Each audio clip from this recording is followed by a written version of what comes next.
Hey fellas, this is the third installation of my series Neopets Tarot Tales, where I'm going to be showcasing the different Neopets tarot cards and telling the stories of the characters featured on the cards. Let's begin. Card 1, we have the King of Pentacles.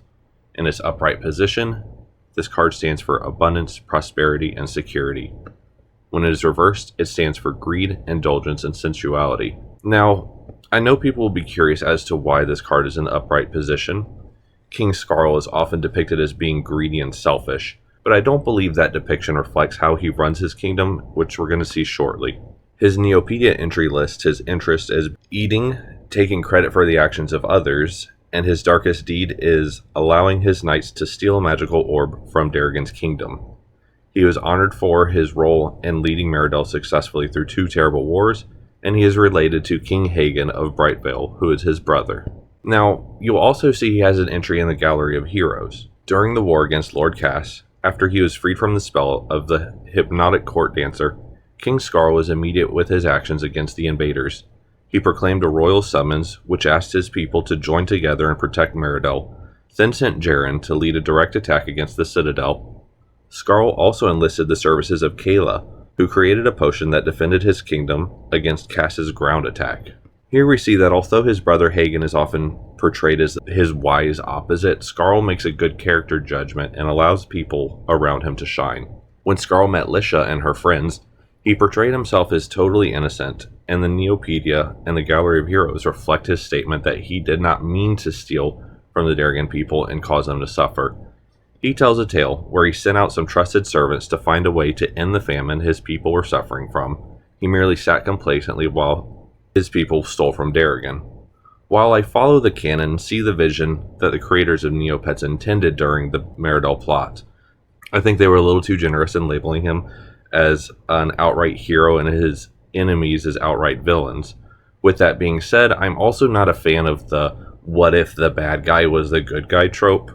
Without giving away what's on the next few cards, I'll say that I think both sides of the First Meridellian War were led by rulers who wanted their kingdoms to thrive and to see their people not suffer. There are actually 2 avatars associated with King Skarl. There's the King Skarl Moody and the Jester avatar, both of which you can earn from telling him a daily riddle. He is featured in a few different games on the website that you might recognize. One is the Biscuit Brigade, Hagen's Last Stand, which is a tower defense game. He was also featured on the game Castle Battles, which is now defunct. The game involves shooting a building block-like castle with cannonballs. You play as King Hagen attacking King Skarl's castle. And then I think one of the more interesting games on the website that he's been featured in was called Battlefield Legends. Now, unlike other Flash games that just award Neo points, Battlefield Legends awarded wearable items for reaching certain scores. One of the reasons Battlefield Legends was very different, in addition to awarding items instead of just Neo points, is that it had DLC where, for example, you could buy a permanent map DLC that would award specific Neo Cash backgrounds for winning if you bought Skarl's castle item, and you could play that level. You could play it as long as the game was online. There was also additional DLC that you could buy from the NC Mall. You could buy towers, which you would use in the game, and they expired after 30 days, so they would award wearables once used in a battle, whether you won or not, but if you wanted to continue using them in the game, you had to buy another one every 30 days. And all the unlockable items that you can win were only awarded once per account, so you couldn't farm these items by playing the game over and over. He's sort of featured in the game Double or Nothing.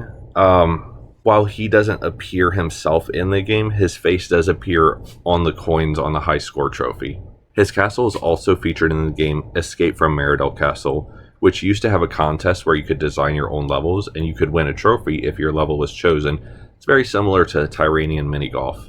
He was also featured in the PS2 game The Darkest Fairy, but I'm mostly going to save that topic for an upcoming Altador episode. He was also part of the plot Desert Diplomacy, which is going to be featured in a later episode when we cover Queen Amira.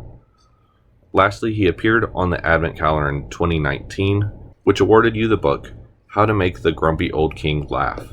On the second card, the Ace of Wands, in its upright position, this stands for creation, willpower, inspiration, and desire, and if it were reversed, it would stand for lack of energy, lack of passion, and boredom. So on this card you have Lisha is featured. It may be pronounced Lisha. I'm not entirely sure. I've heard more people pronounce it Lisha than Lisha. It could also be Lisha, the Aisha. That would be a neat little rhyme. You can see she has a Gallery of Heroes entry, which reads, "A clever and quick thinker, Lisha is a little sister of Meridell's noble knight, Jaren." I'm not going to go over most of her Neopedia entries right now because that would spoil the rest of the story on the next few cards, but I will mention that she was featured in the game Meridell, which was unfortunately permanently removed from the site due to being broken, and Neopets didn't want users to be able to exploit it. And on our third card here, the Ace of Swords, in its upright position stands for breakthrough, clarity, sharp mind, and if it were reversed, it would stand for confusion, brutality, and chaos. The character featured on this card is Jaren. This card could fit very well upright or reversed when you're going off of the story. Jaren was a long-lost brother of Lisha or Lisha. The two of them were separated when he went missing as a child. Somehow, while playing hide-and-seek, he passed through a portal that sent him back in time. He wound up becoming a knight and served under King Skarl. Lisha is a huge fan of history, and one day she stumbled upon a painting of Jaren the Knight, which jogged her memory of losing her brother a long time ago. She went out into the woods with her friends and tried to find the place where he went missing, and then she also stumbled upon the portal and went back in time about a decade after Jaren had arrived in ancient Meridell. So he was fully grown and was in denial about his time-traveling adventures until she showed up and made him realize that he wasn't crazy. During April Fools in 2017, there was a bit of a joke with a befriending dome to play off of the battle dome, and Jaren was featured in that as well. Despite being featured on a ton of different TCG cards and caption contests, neither Jaren nor his sister Lisha are featured on any avatars. For our fourth card, we have Death.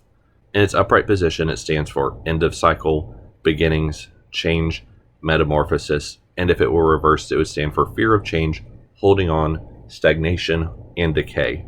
This card features Lord Darrigan, which has his own avatar that you could get if you fought on his side during the Darrigan War. On December 29th, 2011, the Advent Calendar awarded the items Lord Farragon plushie and I Heart Lord Farragon t-shirt. There was also a drawing depicting the Darrigan Citadel looming overhead, juxtaposing the destroyed fairyland on the ground. As far as games go, I believe he was only featured as his face being on one of the tokens for cell block for the opponent. And his Gallery of Evil entry says, his land was plagued by famine and poverty after Meridell stole the magical orb. Bent on revenge, Lord Darrigan spent many long years tracking down the one thing that could restore peace to his people. When he finally found the orb, he began a bitter war that left Meridell devastated, and his minions stopped at nothing until they were returned the orb to their master. At this point in the plot, players could either choose to fight for Lord Darrigan the Corbat, who was cursed and his kingdom left in shambles after having the orb stolen from them by Meridell, or they could fight on behalf of Meridell with the knight Jaren. The victor at the end was Lord Darrigan, and you can see the Neopedia entry. Sadly, the orb worked its foul magic on Lord Darrigan and corrupted his once honest heart. The desire for power drove Lord Darrigan to plot the destruction of all Neopia until a brave knight overheard his evil plans. Next we have card 5, which is the Five of Swords. In its upright position, it stands for unbridled ambition, win at all costs, and sneakiness. If it were reversed, it would stand for lingering resentment, desire to reconcile, and forgiveness. Featured on this card is Kayla. Kayla is a huge fan of Calvara, and she emulates her. She teaches herself how to make magical potions and eventually opens up a potion shop of her own in Meridell. Her Gallery of Heroes entry says, during her innocent days of playing with her friends, this clever little Zafara was always eager to pretend that she was Calvara, the great potion maker. However, once she and her friends were magically transported to Meridell, those peaceful times quickly vanished. Keen to prove herself useful, Kayla studied and experimented with potions.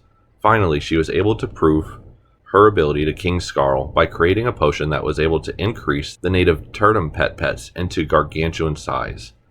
Without the aid of Kayla's potion, Meridell would surely have fallen to the evil of Lord Cass. These days, she runs a shop in the King's Castle where she sells her wondrous potions. During the 2011 Festival of Neggs, Kari tasks you with procuring baskets and dye to help in a neg hunt.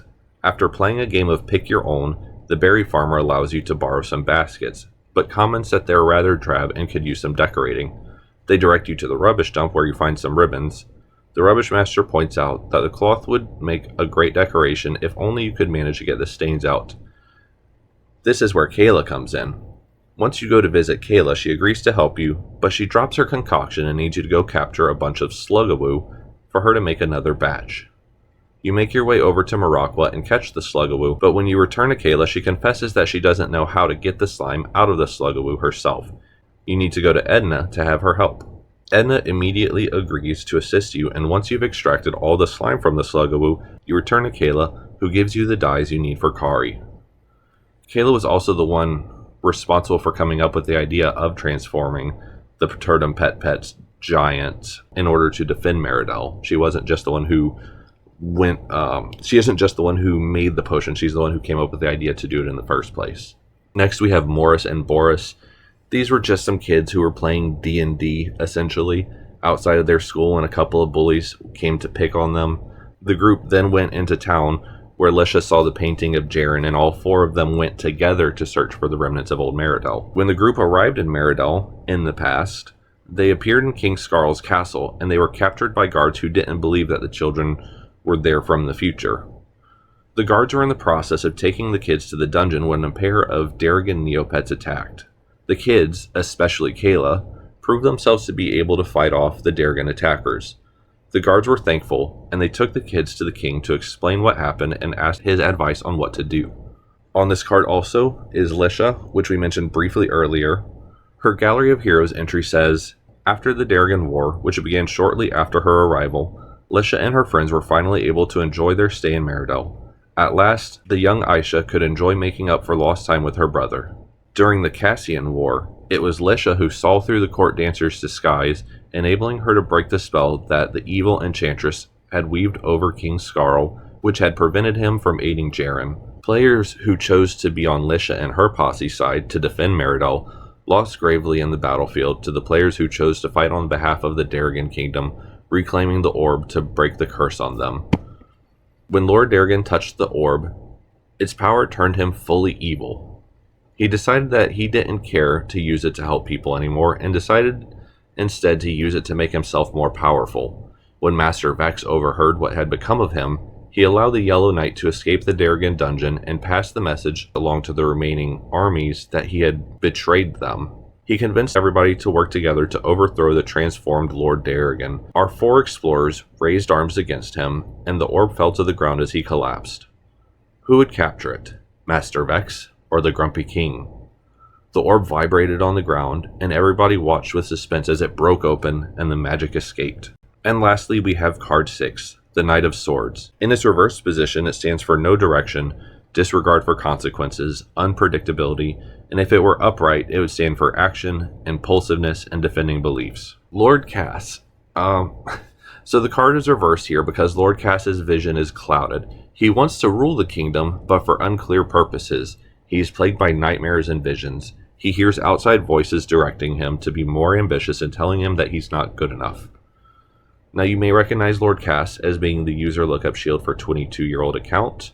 There's also an avatar for reading his Gallery of Evil entry.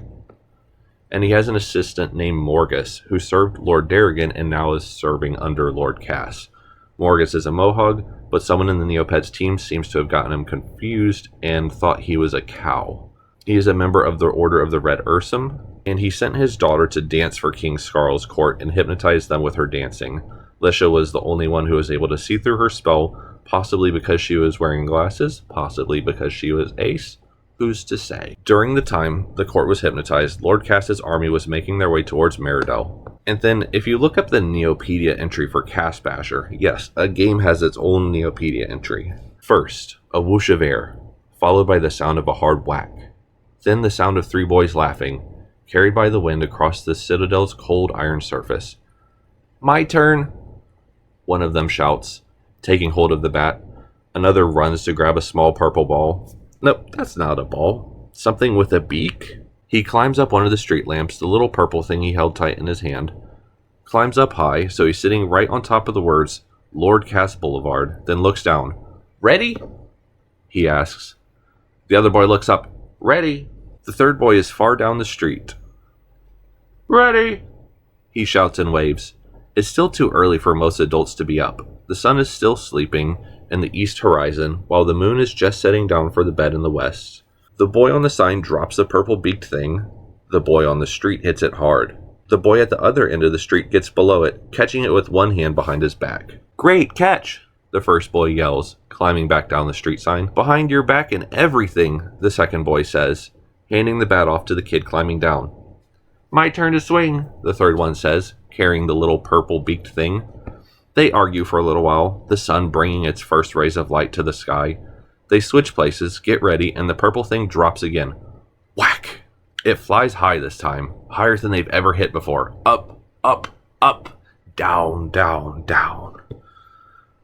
The boy at the end of the street steps under it, and under a tall shadow that stretches across his vision, a large gloved hand reaches out and catches the little purple-beaked thing. The boy turns around and sees. Exactly what do you think you're doing? The armored Irie asks, its eyes dark in the dim light. The first kid says. He doesn't say anything else. He looks for his two friends, but all he sees is a slowly rising sun and a street sign that says, Lord Cass Boulevard. The armored Irie looks over at the little purple-beaked toy, turning it over in his hands. You did this? He asks. The first kid says. He doesn't say anything else. Come with me, the Irie orders, picking up the boy by the scruff of his neck before carrying him away. Down the street, hiding behind a closed newspaper vendor, two sets of eyes watch. They watch their friend as he yells for help. Help from his friends. Help from anybody. Everybody hears him, but nobody answers. In addition to Cass Basher, Lord Cass appeared in the game Invasion of Meridell, which awarded an avatar if you beat a certain level within the same calendar month that you first played the game. This game has been permanently retired due to an exploit. Jaren was dispatched and organized a large strike force against the Citadel. Since all of Cass's force was deployed heading towards Meridell, Jaren was able to quickly gain an upper hand on Lord Cass, but he made a tactical error in throwing his sword, which Lord Cass caught in midair. Members of Jaren's strike force were thrown off the edge of Darrigan, and right before our young heroes were to be thrown to their death, none other but Lord Darrigan himself shows up. Lord Darrigan had somehow survived all along, and he had been nursed back to health by a little oozle named Sally. Sally was a Meridellian child who didn't know who Lord Darrigan was, and she had been sneaking her dinner scraps out to the little Corbat she called Mr. Scary. Lord Darrigan was still recovering, but when he saw his soldiers trying to seize and attack young Sally, his vision turned red, and he sprung into action. He quickly destroyed the two Darrigan soldiers whom he used to command and made his way to the Citadel. When he reached the Citadel, Lord Cass had already decided that he was the new ruler of the Citadel, and told his old master that he was supposed to be dead, and that he was going to fix that. Lord Darrigan kicked Cass's butt immediately. It turns out, a charm was controlling Lord Cass the whole time. The three, who were the characters controlling Lord Cass, told him that they expected him to fail all along, and they disintegrate him out of existence, into the void.